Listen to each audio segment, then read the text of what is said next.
My mother's name was Ruth, and she grew up during the Depression. She was a teenager during the Depression and then lived through the Second World War. And these two things had a very, very great impact upon her life. My mother was always very, very thankful for the least of things.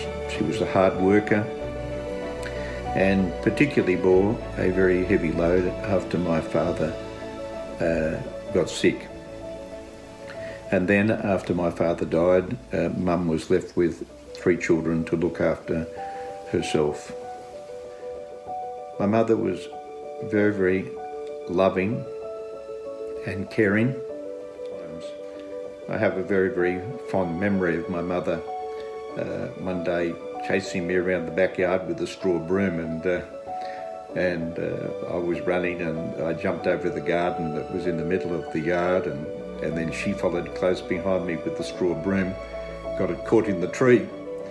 So when I looked around, there was the straw broom hanging in the tree, and my mother was looking up at me, or looking at me, and then looking at the straw broom.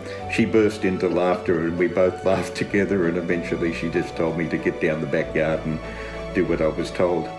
When we used to talk about being naughty, she said, always proclaimed that we were the perfect children.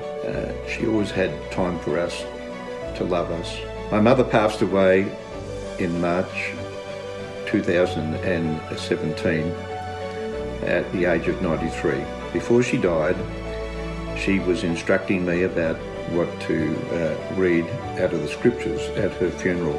And she was particularly interested or stressing that the Lord had to be magnified. She asked me to read Psalm 111. Part of that is, serve the Lord with gladness, enter into his presence daily with thanksgiving and praise. I give thanks. I thank the Lord for my mother.